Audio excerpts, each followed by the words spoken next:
El doctor Alistair Finch, oceanógrafo y explorador polar de renombre, finalmente ve realizado el sueño de una vida: liderar la expedición Ventus Austral. Su misión es cartografiar las últimas aguas inexploradas del continente blanco, un legado científico sin precedentes.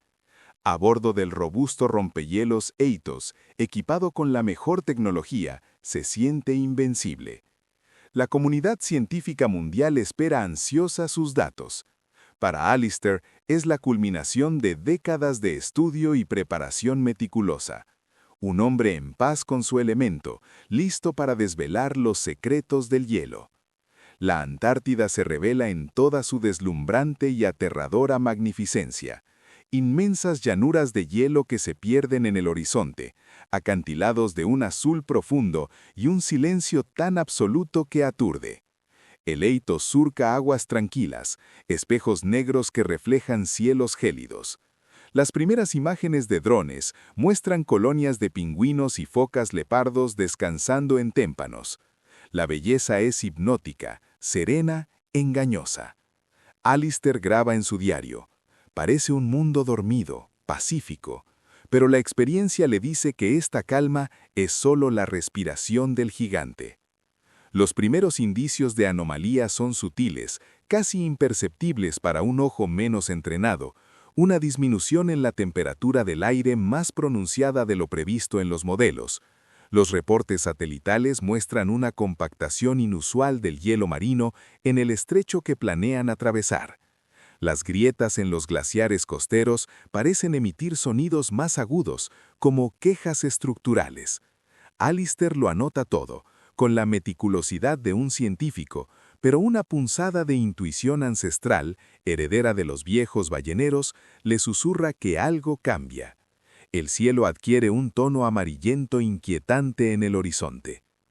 La decisión de adentrarse en el canal sin nombre, bautizado como Estrecho Prometeo, se toma con cautela, pero con determinación. Es el corazón geográfico de su misión, la zona en blanco en todos los mapas.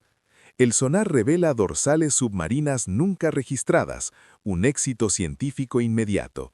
La tripulación, un equipo reducido de 5 especialistas, celebra el hallazgo con un café caliente en el puente. El ambiente es de profesional optimismo. Alistair, sin embargo, observa cómo los témpanos a babor y estribor parecen acercarse imperceptiblemente, movidos por una corriente subsuperficial que los instrumentos no logran captar con claridad. Durante la tercera noche en el estrecho, el viento gira bruscamente y cae la primera gran ventisca. No es inesperado, pero su ferocidad sorprende. El viento aúlla como una bestia herida, sacudiendo el casco de Athos. La visibilidad se reduce a cero. Las operaciones científicas se suspenden y el barco se pone a la deriva controlada, confiando en el radar y en el grueso de su casco. Fuera, en la oscuridad blanca, el hielo se reforma, se fractura y se mueve. Es el concierto caótico del invierno que se acerca, una sinfonía de fuerzas primordiales que empiezan a afinar sus instrumentos. Al amanecer, la ventisca amaina, revelando un paisaje transformado. El canal que navegaban ahora está flanqueado por murallas de hielo más altas y compactas. El agua libre detrás de ellos parece haberse estrechado. Alistair ordena revisar todos los sensores de presión periférica del casco. Los datos confirman que la banquisa, la capa de hielo marino, se está expandiendo y espesando a un ritmo acelerado. Es un proceso natural, pero la velocidad es alarmante. Una reunión urgente en la sala de mapas discute las opciones: retroceder o avanzar rápido hacia una posible bahía de refugio marcada en las imágenes antiguas. La elección recae en avanzar. La lógica es que retroceder por donde vinieron podría ser igual de riesgoso si el hielo se cierra, y la bahía ofrece una esperanza de relativa seguridad. El Athos activa sus potentes motores y comienza a abrirse paso quebrando placas de hielo de 1 metro de espesor con estruendos que retumban en el silencio. El progreso es lento, agotable para el combustible y la moral. Cada avance de 100 metros se siente como una victoria. Alistair permanece en el puente, sus ojos escudriñando el horizonte blanco, buscando la entrada a la bahía Salvadora, mientras el termómetro exterior desciende 1 grado más. La ansiedad crece de forma silenciosa pero palpable en los pasillos del barco. Las conversaciones se vuelven más cortas, los rostros más serios. Los sensores indican que la presión del hielo contra los costados del barco aumenta de forma constante, aunque aún dentro de márgenes manejables. Alistair revisa los archivos históricos de expediciones similares buscando un patrón, un consejo de los fantasmas del pasado. Encuentra un diario de un explorador de principios del siglo XX que describe cómo el hielo puede respirar y apretar en cuestión de horas. Subraya esa frase con dedo inquieto mientras bebe su café, ya frío. La bahía, cuando por fin la divisan, no es el refugio amplio que esperaban. Está casi completamente llena de hielo viejo y acumulado, formando un caótico campo de bloques del tamaño de casas. No hay espacio para maniobrar. La decepción es un golpe físico para la tripulación. Alistair siente el peso del error de cálculo, la arrogancia de creer que se puede dominar lo indomable. Ordena detener los motores. En el silencio repentino, un nuevo sonido llena el aire, un crujido profundo, gutural, que viene de debajo del barco, como si el propio continente estuviera despertando. Es el sonido del hielo moviéndose, encajando, presionando. No es un crujido aislado, sino una sucesión de ellos, que se acercan desde todas direcciones. Alistair corre al puente y ve la realidad. Las placas de hielo a proa y popa se están desplazando, impulsadas por corrientes y vientos invisibles, sellando la única ruta de escape. El Athos ya no está en un canal, sino en un estanque que se reduce rápidamente. La tripulación mira, paralizada, el lento e inexorable apretón. El sueño de la exploración se agrieta, y la primera gota de verdadero terror se filtra en el corazón de todos. El sueño helado se convierte, en cuestión de minutos, en una pesadilla de frío y silencio absoluto.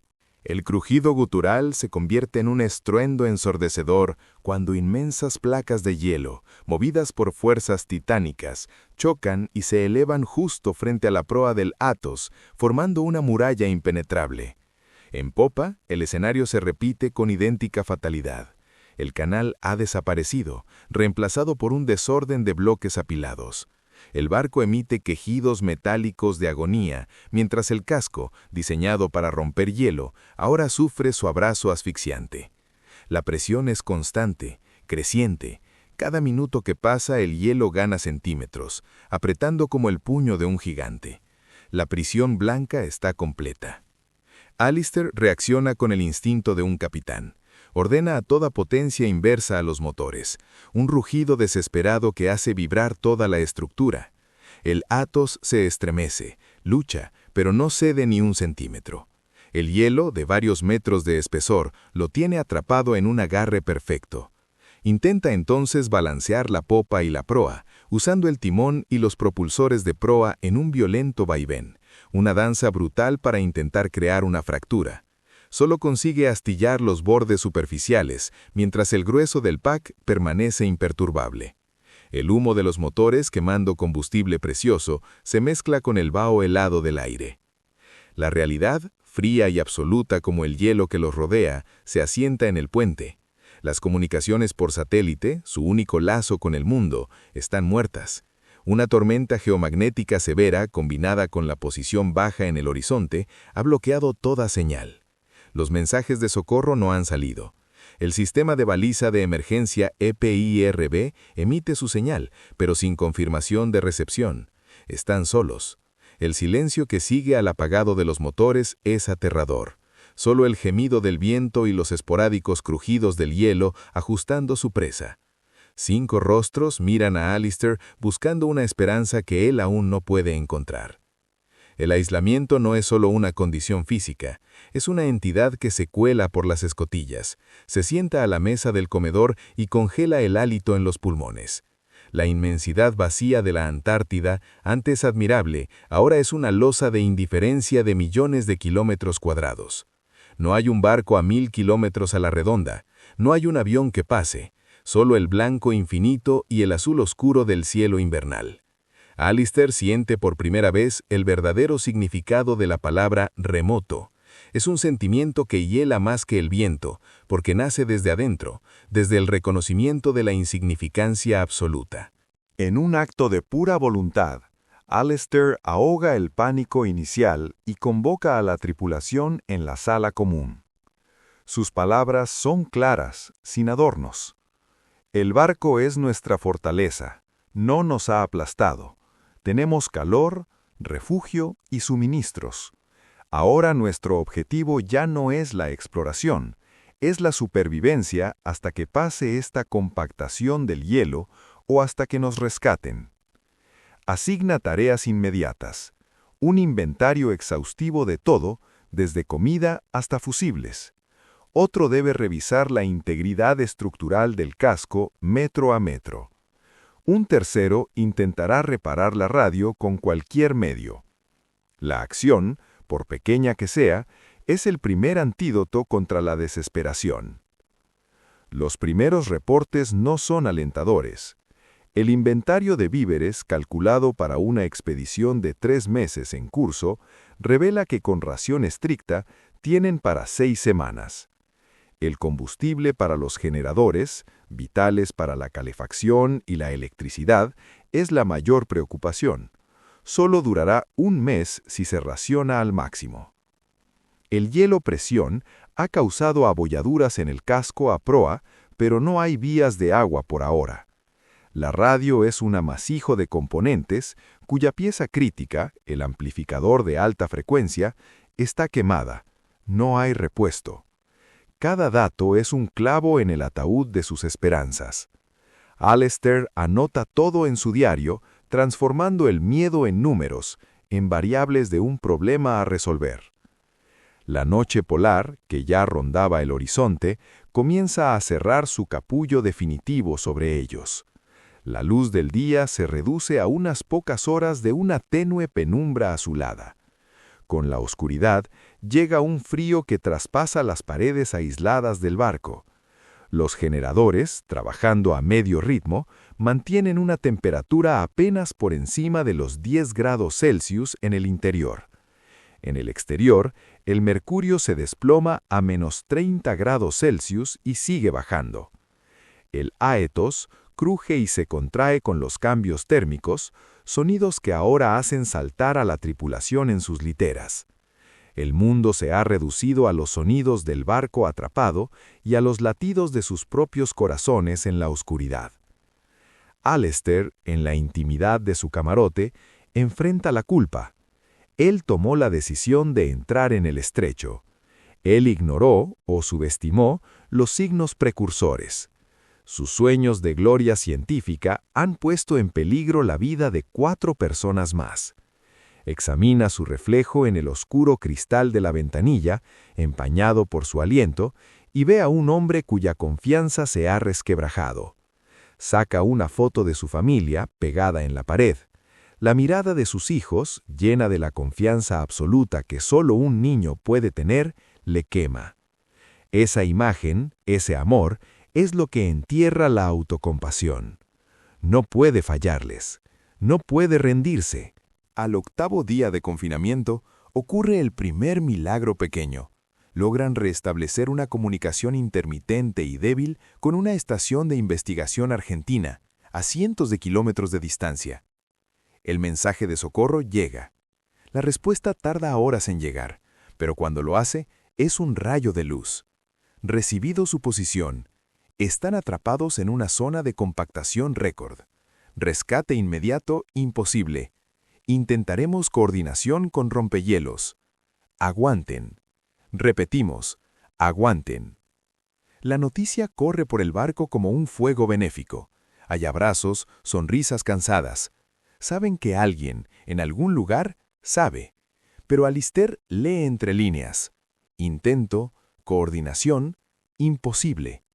El reloj sigue corriendo, y su tic-tac ahora suena más fuerte que el viento. La prisión es invisible, pero sus barreras son más sólidas que el acero. El fugaz rayo de esperanza que trajo la comunicación se desvanece ante la cruda matemática de los suministros. Alistair extiende sobre la mesa de navegación las listas del inventario: latas, granos, combustible, botiquín. Con un lápiz frío, divide cada cifra entre los días probables de espera. El resultado es austero: 2 comidas magras al día, raciones de galletas energéticas, un termo de café débil compartido. Ordena el cierre inmediato de todas las áreas no esenciales del barco, concentrando el calor en solo 3 camarotes y la cocina. Los generadores se encienden solo 8 horas al día, sumiendo al Aetos en un silencio gélido y oscuro durante largas horas. El frío se convierte en un enemigo tangible que se infiltra por cada rendija. La condensación en las paredes se congela, formando una escarza delgada y persistente dentro del barco. La tripulación viste múltiples capas de ropa interior térmica, incluso para dormir. Las guardias se establecen no para navegar, sino para vigilar los indicadores de presión del casco y la temperatura interior. La actividad física se reduce al mínimo para conservar calorías, pero Alistair impone una breve sesión diaria de ejercicios en el comedor. La inmovilidad, sabe, es el primer paso hacia la resignación y la hipotermia. Cada movimiento es un acto de defensa. La mente, sin embargo, es el campo de batalla más difícil. En las largas horas de oscuridad y silencio, los pensamientos se vuelven eco de miedos ancestrales. Uno de los jóvenes ingenieros, Leo, comienza a tener ataques de pánico, convencido de escuchar voces en el viento. Alistair lo lleva a su oficina, la sala de máquinas. Le encomienda la tarea de diseñar, con chatarra y piezas sobrantes, un sistema para derretir hielo y almacenar agua dulce usando el calor residual de los motores. Es una terapia ocupacional de vida o muerte. Concentrarse en un problema técnico tangible ahuyenta a los fantasmas de la mente. La ingeniería de la desesperación da sus frutos. Con tuberías de repuesto, un tanque auxiliar y paciencia, Leo construye un condensador que captura el vapor de los motores y lo convierte en agua potable, salvaguardando esa reserva vital. Otro tripulante, la oceanógrafa Elara, idea un sistema de boyas con reflectores GPS que, si el hielo los libera, se activarán automáticamente para señalar su posición. Alistair dedica horas a reforzar el aislamiento térmico de los camarotes con mantas de emergencia y espuma de poliuretano. Cada innovación, por pequeña que sea, es una victoria psicológica. No están solo esperando, están luchando, adaptándose, ganando tiempo. Pero la Antártida siempre tiene la siguiente jugada. Una madrugada, un crujido más severo sacude al barco con violencia. Una viga de soporte en la bodega de proa cede bajo la presión, provocando una fisura en un ducto de ventilación. El aire gélido del exterior entra como un látigo. La temperatura interior cae 5 grados en minutos. El equipo se moviliza con linternas frontales, soldando en frío la grieta con una masilla epoxi especial para bajas temperaturas. La operación, en la oscuridad y a menos 15 grados Celsius dentro de la bodega, es una prueba de resistencia física y mental. Logran sellarla, pero el combustible usado en el generador extra para las herramientas es una pérdida crítica. Alistair revisa de nuevo las cifras. El combustible para generadores se ha reducido a 3 semanas, si son frugales. Los alimentos, a 1 mes. La fecha estimada de un posible rescate, según el último mensaje críptico, es incierta, pero no antes de 6 u 8 semanas. Los números no cuadran. Se enfrenta a la decisión más desgarradora: reducir aún más las raciones, arriesgando la fuerza y salud del equipo, o mantenerlas y enfrentar una muerte por congelación cuando se acabe el combustible. Decide por lo primero. Anuncia que las 2 comidas se reducirán a 1:30. La reacción es de silencio resignado. La hambruna se une oficialmente al frío y al miedo en la tripulación. La dinámica del grupo comienza a resquebrajarse bajo la presión constante. Discusiones tontas por un turno en la cocina o por una fracción de ración de más se vuelven comunes. La falta de luz solar afecta los ritmos circadianos, provocando insomnio e irritabilidad. Alistair, consciente de que la desunión es tan mortal como el frío, instituye una hora del diario. Cada noche, en la tenue luz de una lámpara de queroseno, cada quien lee o comparte una entrada de su diario, un recuerdo de casa, una reflexión, un chiste malo. Es un ritual para recordar quiénes son, más allá de su condición de náufragos del hielo. Las risas son escasas, pero la humanidad se reafirma. En la quietud de su turno de vigilancia, Alistair observa el hielo a través del ocular del teodolito. Bajo la tenue luz de las estrellas, ve algo sorprendente. El campo de hielo no es estático, se mueve, lentamente, imperceptiblemente, impulsado por corrientes profundas. Hay patrones, fracturas que se abren y cierran como respiraciones. Toma notas meticulosas de su dirección y velocidad. Una idea insospechada germina en su mente. Quizás la salvación no está en que los rescaten de aquí, sino en que el hielo los lleve a un lugar más accesible. El Etos no es solo un barco atrapado, es ahora una isla a la deriva en un río de hielo. Debe calcular su rumbo. La salud de Leo, el ingeniero, empeora. La combinación de estrés, dieta deficiente y frío le ha provocado una tos persistente que suena a hueco en el silencioso barco. El botiquín, revisado con manos temblorosas, ofrece poco más que antibióticos de amplio espectro y analgésicos. Alistair, sin formación médica, debe jugar a ser doctor. Administra la medicina y asigna a Leo el turno de guardia más cálido, junto a la sala de máquinas. Es una decisión que prioriza la supervivencia del individuo sobre la rotación equitativa, un precedente peligroso. La mirada de los otros tripulantes es elocuente. Entienden la lógica, pero temen el día en que ellos puedan ser el eslabón débil. El cálculo final de Alistair es desolador. Incluso con las raciones extremas, los suministros no durarán lo suficiente para una espera pasiva. El hielo los arrastra, sí, pero hacia aguas más profundas y aisladas, según sus cálculos con las cartas náuticas. La esperanza de un rompehielos que los alcanzase se desvanece. Una noche, mirando la foto de su familia, toma la decisión que ha estado posponiendo. Deben prepararse para abandonar el barco. Es una traición a la Etos, su hogar y fortaleza, pero es la única ecuación que podría tener una solución. La supervivencia ya no es cuestión de aguantar, sino de moverse. El siguiente capítulo será la travesía, o la tumba, en el hielo infinito. La decisión de prepararse para abandonar el Aitos cae como una losa sobre la tripulación. El barco, con todas sus limitaciones, es aún su refugio contra el infinito blanco. Abandonarlo significa exponerse directamente a la boca del lobo. Alistair lo anuncia con calma glacial, detallando la lógica numérica que no deja espacio a la duda. El combustible se agotará en 10 días, la comida en poco más de 3 semanas. El hielo los arrastra hacia el oeste, lejos de las rutas de rescate. Esperar es muerte segura. Moverse, una posibilidad infinitesimal, pero real. En los rostros demacrados ve el reflejo de su propio terror, pero también un asentimiento resignado. No hay alternativa. La preparación es meticulosa y desgarradora. Deben viajar ligeros, lo que significa elegir qué fragmentos de sus vidas anteriores se llevarán.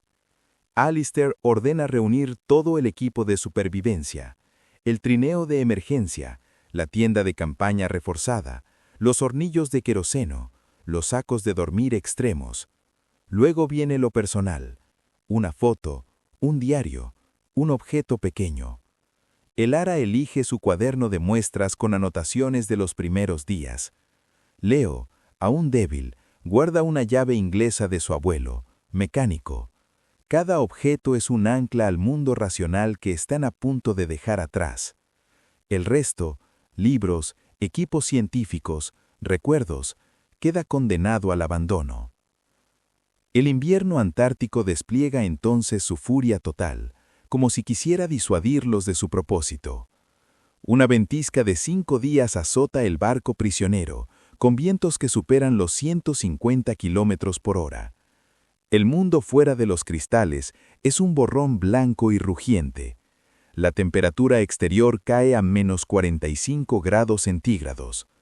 Dentro del Aitos, el frío se vuelve un dolor persistente en las articulaciones, a pesar del calor residual.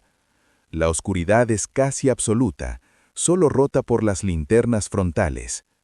Durante la tormenta, una nueva fisura aparece en el comedor y pasan horas angustiosas conteniendo la entrada de nieve con mantas y tablones. Es un recordatorio final de que su fortaleza se desmorona. El día señalado para la partida amanece con un silencio espectral. La ventisca ha pasado, dejando un paisaje alienígena de dunas de nieve pulida y filosas crestas de hielo. El Aitos está irreconocible, semienterrado, inclinado. La escotilla principal se abre con un chirrido de hielo molido. El aire que entra es tan frío que quema los pulmones. Uno a uno, los 5 exploradores salen al mundo exterior por primera vez en semanas. La luz, un gris azulado pálido, les hace entrecerrar los ojos. La inmensidad los abofetea con una soledad mucho más tangible que la del barco. Es el momento de la verdad.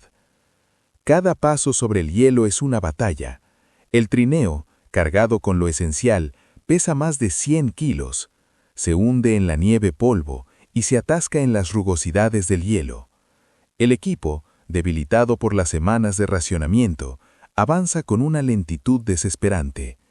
La meta es alcanzar una meseta de hielo marcada en el mapa, a 40 kilómetros al sur, donde teóricamente las comunicaciones podrían mejorar y ser más visibles.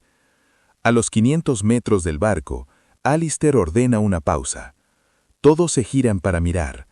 El Aitos, su hogar, su proyecto, su error y su salvación, se recorta como una lápida negra contra el blanco. Es una imagen que graban a fuego en la memoria. El progreso el primer día es de apenas 3 kilómetros. Los cuerpos, entumecidos por el esfuerzo y el frío extremo, apenas responden. Levantar la tienda al caer la noche es una odisea de dedos entumecidos y cuerdas congeladas. Dentro del estrecho domo, los hornillos luchan por calentar el aire lo suficiente para derretir nieve y obtener agua. La ración de la noche, una pasta energética y un trozo de chocolate, parece un festín misérrimo.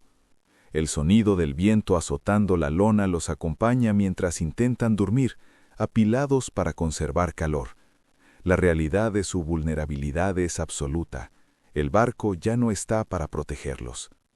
Al tercer día, Leo no puede levantarse. La tos se ha vuelto un estertor húmedo y profundo. Tiene fiebre. Sus dedos muestran los primeros signos negruzcos de congelación. Miran el botiquín, ya disminuido. No hay más que pueden hacer. Alistair toma la decisión más cruel. Deben seguir. Dejar a Leo con la mayor parte de la comida y un hornillo sería una sentencia diferida para él y un suicidio para el grupo. Con lágrimas que se congelan al instante en sus mejillas, construyen un refugio de nieve a su alrededor, lo abrigan con todos los sacos extras y le prometen enviar ayuda. Saben que es una mentira piadosa. Es la primera rendición a la indiferencia del continente. La marcha se vuelve una pesadilla en blanco. La monotonía del paisaje es desorientadora. Sin puntos de referencia, avanzan por pura brújula. El Ara, la más fuerte, comienza a mostrar signos de agotamiento mental. Hablando sola, viendo formas en la nieve, Alistair la mantiene cerca, asignándole tareas concretas, navegar con el GPS, medir la profundidad de la nieve, pero la esperanza que los impulsó a salir se desvanece con cada kilómetro. El sacrificio de Leo los ha marcado. ¿Valía la pena esta lenta agonía colectiva? Las auroras australes, que alguna vez los maravillaron, ahora serpentean en el cielo como burlones espectros verdes sobre su marcha fúnebre. El séptimo día, encuentran una grieta. No es una grieta cualquiera, sino una falla profunda en la meseta de hielo oculta por un puente de nieve soplada. El trineo, con Alistar tirando delantero, lo rompe. Por segundos, todo parece desmoronarse en un derrumbe silencioso de nieve-polvo. El trineo queda colgando precariamente al borde del abismo, anclado solo por una cuerda. Gran parte del equipo vital, una reserva de combustible, la tienda de repuesto, se desliza y desaparece en la oscuridad azulada de la grieta sin producir un sonido. El silencio que sigue al accidente es más elocuente que cualquier grito. Han perdido su margen de error. De pie al borde del precipicio, mirando la profundidad que se traga sus últimas esperanzas materiales, Alistar experimenta un colapso interno. El cálculo, la lógica, la tenacidad se evaporan. Lo único que queda es un frío más profundo que el Antártico, la certeza del fracaso. Extiende los brazos, no en un gesto dramático, sino con una fatiga total. Cierra los ojos. La tentación de dejarse caer, de poner fin al sufrimiento, es dulce y poderosa. Pero en ese instante final, en la oscuridad detrás de sus párpados, no ve el hielo, ni el abismo, ve la foto de sus hijos. No sus rostros, sino la confianza absoluta en sus ojos. Un rescoldo de algo indomable se enciende. No es esperanza, es puro instinto animal de padre, de líder. Un último no. Baja los brazos, da media vuelta y sin decir palabra toma la cuerda del trineo semivacío y sigue caminando hacia el sur. El instinto animal que impulsa a Alistar a seguir caminando es lo único que queda. No hay pensamiento, solo movimiento. Un pie delante del otro, arrastrando el trineo aligerado, ahora una cáscara casi vacía de sus esperanzas. El ara lo sigue, su mirada perdida en un estupor de frío y agotamiento. Los otros dos tripulantes, Marcos y Hannah, caminan en un silencio sepulcral. Han cruzado un umbral. Ya no son exploradores, ni siquiera náufragos luchando. Son espectros en un paisaje de muerte, cumpliendo un ritual sin fe. La meta de la meseta ha perdido todo sentido. Caminan porque es la única acción posible antes del fin. La providencia, o el puro azar del hielo a la deriva, interviene de la manera más improbable. Al amanecer del 10º día de marcha, Hannah, cuya vista es la más aguda, se detiene en seco. Señala hacia el este, donde el sol boreal pinta el horizonte de un rojo pálido. Allí, contra toda lógica, hay una mancha oscura en la blancura infinita. No es una roca, es muy grande. Con los binoculares temblorosos, Alistar enfoca. Es el casco de un barco. No es el Aetos, es otro, también atrapado, pero en una posición diferente. Una estación ballenera abandonada de mediados del siglo XX que el movimiento del hielo ha sacado a la superficie como un fósil. Un refugio inesperado, un monumento a la desesperación pasada que podría ser su salvación. Llegar a él toma otras 6 horas de esfuerzo sobrehumano. El casco del ballenero, el Orca persistente, está partido en 2 y escorado, pero una sección del puente y de los almacenes inferiores parece intacta, enterrada en un ventisqueo. Rompen una ventana corroída y se cuelan dentro, a una oscuridad olvidada y a un silencio polvoriento. El aire es estático, frío, pero no el viento cortante de afuera. Con las últimas fuerzas, usan un hornillo para derretir nieve y encontrar milagrosamente latas oxidadas pero selladas de comida conservada décadas atrás, estofado, galletas duras como piedra. Es un banquete, es vida. En el antiguo camarote del capitán, Alistar encuentra un tesoro más valioso que la comida, una radio de onda corta antigua, enorme, de tubos de vacío. Es tecnología de la Segunda Guerra Mundial, pero su principio es simple y robusto. Con las baterías de sus equipos de emergencia casi agotadas, improvisa una antena con cables del barco y la despliega en el mástil quebrado. Durante 2 días, mientras se recuperan mínimamente con el calor de un hornillo y la comida enlatada, Él y el Ara, que recupera algo de su lucidez, prueban combinaciones, golpean la radio, suplican al éter. Solo sale estática. Hasta la tarde del segundo día, cuando un leve, distorsionadísimo sonido de voz humana se filtra entre el ruido blanco. Es una voz en ruso, luego en inglés entrecortado. Es un barco factoría coreano que navega en los bordes del PAC, a cientos de kilómetros. La señal es débil, intermitente, pero el mensaje clave se repite y logran captarlo. Entendemos posición aproximada. Repetimos, entendemos. Mantengan señal si pueden. Ayuda en camino. No es una promesa de rescate inmediato, pero es un hilo tangible que los une de nuevo a la humanidad. Esperan que la voz regrese al día siguiente, pero la estática reaparece, implacable. Sin embargo, la semilla está plantada. Alguien sabe. Alguien está mirando hacia su sector del infierno blanco. La esperanza, ahora con base en algo concreto, cambia la química del grupo. Recuperan la fuerza para fortificar su refugio de hojalata, sellando más grietas, construyendo una plataforma para dormir alejada del suelo de acero helado. Alistar establece un turno de radio constante, escaneando frecuencias. Pero el tiempo, su viejo enemigo, no se detiene. Una nueva tormenta se avecina y con ella la certeza de que, si el rescate no llega pronto, el ballenero será su tumba de metal.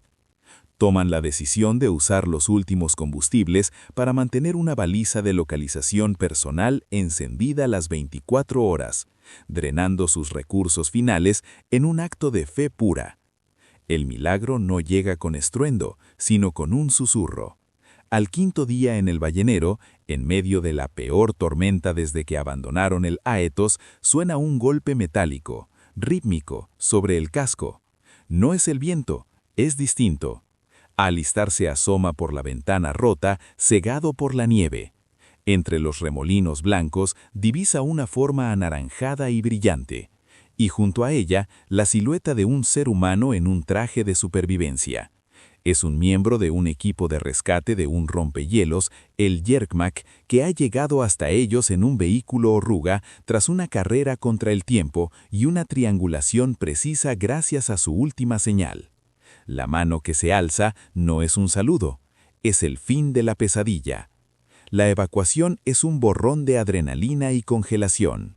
Son envueltos en mantas térmicas, subidos a la oruga que vibra en la tormenta y trasladados a través del hielo quebradizo hasta el imponente rompehielos Yermak, un gigante rojo y blanco que parece una ciudad iluminada en la noche polar. La calidez del interior, el olor a café y comida caliente, los rostros preocupados de médicos y marineros, todo les parece un sueño febril e irreal. Son desvestidos con cuidado, atendidos por congelación y desnutrición. Alistar, acostado en una litera cálida, mira el techo blanco de la enfermería y por primera vez en meses llora sin poder detenerse. No son lágrimas de alegría, sino de un alivio tan profundo que duele. Días después, a bordo del Yermak, rumbo a Punta Arenas, Alistar se para en el puente, frente a las ventanas que miran hacia la estela que dejan en el hielo. El continente blanco se retira, aún poderoso, aún indiferente. No siente victoria, sino una humildad abismal. Comprende que su lucha no fue contra la Antártida, sino contra sus propios límites y contra el implacable paso del tiempo. La ambición que lo llevó allí se ha transmutado en un respeto reverencial. El hielo no lo atrapó por maldad. Él se adentró en su dominio, y el hielo solo siguió sus leyes eternas. Sobrevivió no por dominarlo, sino por adaptarse, y en el último instante, por pura suerte. En la tranquilidad de la travesía de regreso, escribe en un nuevo cuaderno. No anota datos científicos, sino reflexiones. Escribe sobre el valor de un equipo, incluso cuando se quiebra, sobre el peso de las decisiones y la sombra de la culpa que llevará siempre, especialmente por Leo, cuyo destino final nunca conocerá. Escribe sobre el frágil umbral entre la esperanza y la desesperación, y sobre la chispa irreducible de instinto que mantiene la vida encendida. Su exploración ya no es del territorio, sino de la condición humana ante lo absoluto. El Eitos y el Orca persistente son ahora parte del paisaje, dos tumbas de metal para dos sueños diferentes, tragadas por el hielo en movimiento. Mira hacia atrás, hacia el sur que se desdibuja en el horizonte. La Antártida no ha sido conquistada, solo le ha permitido irse, con cicatrices y lecciones. Sabe que su vida ya no será la misma, no volverá a escuchar el silencio de la misma manera. En el reflejo de la ventana, ya no ve al explorador invencible que partió, ve a un hombre más viejo, más sabio, más roto y más completo. Un hombre que comprendió que la verdadera frontera no está en los mapas, sino dentro de uno mismo, y que a veces, para encontrarla, hay que perderse por completo en el blanco. La última imagen que guarda no es de hielo, sino de los ojos de sus hijos, ahora con la promesa de volver a verlos. El tiempo, por fin, vuelve a correr a su favor. El arribo a Punta Arenas es un contraste violento para los sentidos. El puerto bullicioso, los colores de las casas, el murmullo del español en las calles, el olor a sal y pescado, todo es una avalancha que desborda unos sentidos acostumbrados durante meses al monocromo silencio y al olor a frío y metal. Alistair camina por el muelle con paso aún inseguro, como si el suelo sólido se moviera bajo sus pies, añorando la falsa estabilidad del hielo a la deriva. Los periodistas agolpados, los flashes, las preguntas, le parecen un ruido sin significado. Solo asiente, sonríe débilmente. Su mente aún está en el blanco, con el sonido del viento aullando alrededor del ballenero. La reunión con su familia, en el pequeño aeropuerto de Santiago, es un momento de silencio elocuente. No hay gritos de alegría ni abrazos efusivos. Hay una contención temblorosa, como si el miedo a romper el hechizo de que sea real aún persistiera. Su esposa lo abraza y él siente su delgadez, el peso de la angustia que ella cargó. Sus hijos lo rodean, tocan su rostro surcado por las quemaduras del frío, lo observan con una curiosidad solemne. En sus ojos, Alistair ya no ve la confianza ciega, ve una pregunta, un reconocimiento de que papá volvió, pero algo de él se quedó atrapado en el hielo. Es un hogar recuperado, pero extrañamente ajeno. Las semanas siguientes son una sucesión de debriefings médicos y psicológicos. Los médicos se preocupan por los dedos que perdió por la congelación, por la pérdida de masa muscular, por el daño pulmonar por inhalar aire helado. La psicóloga, una mujer tranquila, escucha sus pesadillas recurrentes, el crujido del hielo, la imagen de Leo en el refugio de nieve, el abismo de la grieta. Habla de estrés postraumático, de culpa del superviviente. Alistair asiente, pero las palabras clínicas le resbalan. El lenguaje para lo que vivió no está en los manuales, está en el silencio entre sus recuerdos, en el frío fantasma que sienten los huesos en un día cálido de primavera. Comienza a escribir, no el informe científico para la institución que financió la expedición, sino el relato íntimo. Llena páginas y páginas con detalles sensoriales, el sabor metálico del hielo derretido, la textura de la escarcha en el interior de la Eitos, el sonido específico de la radio del ballenero al captar la señal. Escribe para exorcizar, para comprender.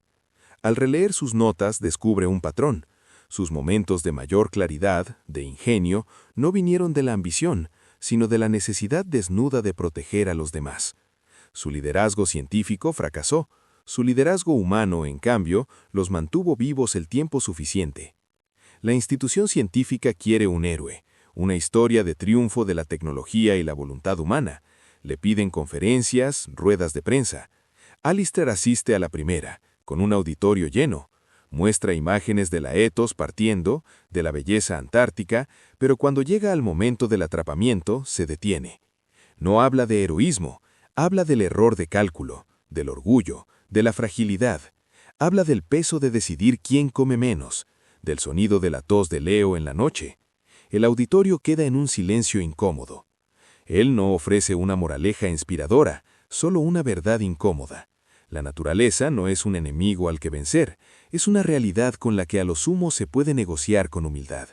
Un año después, Alistair recibe una carta oficial confirmando lo que ya sabía. Una expedición de recuperación encontró el Athos. El barco había sido finalmente triturado y hundido por el hielo. No hubo restos del ballenero Orca persistente, ni del refugio de nieve de Leo. La Antártida reclamó todo rastro físico de su odisea, como borrando una anotación a lápiz en un enorme bloque en blanco. La noticia, en lugar de entristecerlo, le da una paz extraña. Es la confirmación de que aquello fue real y a la vez que ya no existe. Su experiencia ahora solo vive en la memoria de los supervivientes, en sus propias cicatrices y en el relato que escribe. Visita a las familias de los tripulantes. Con la familia de Leo pasa una tarde difícil, mostrándoles las últimas entradas del diario donde el joven ingeniero diseñaba el condensador de agua, hablando de su valentía hasta el final. Les entrega la llave inglesa que Leo llevaba, recuperada del Trinea. No hay consuelo que baste, pero hay verdad y un respeto profundo por la vida perdida. Con el Ara, Marcos y Hannah mantiene un vínculo indestructible, forjado en el horno de la desesperación compartida. Se reúnen cada cierto tiempo sin necesidad de hablar mucho. Su compañía es el único espacio donde no necesitan explicar nada. Alistair no vuelve al hielo. Encuentra su nueva frontera en la docencia. Da clases sobre oceanografía polar, pero sus lecciones más poderosas son sobre la gestión del riesgo extremo, la toma de decisiones bajo presión y la psicología de la supervivencia. Les muestra a sus alumnos que el equipo más importante no es el más caro, sino el más unido y resiliente. Les habla de la ecuación de la supervivencia, donde la tecnología es un factor, pero la mentalidad es el denominador que lo multiplica o lo anula todo. Sus alumnos lo escuchan con una atención religiosa. En sus ojos, él ve el mismo fuego de ambición que una vez tuvo él, y ora para que vaya acompañado de humildad. En el epílogo de su libro, titulado simplemente El Blanco, escribe: «La Antártida no me atrapó. Yo me entregué a ella, y ella me enseñó el precio de la entrada. El tiempo no era mi enemigo, era el ritmo de su corazón de hielo, al que me obligó a escuchar. Luché contra él hasta que comprendí que no se podía vencer, solo seguir su compás, respirar cuando él respirara y esperar una grieta de luz.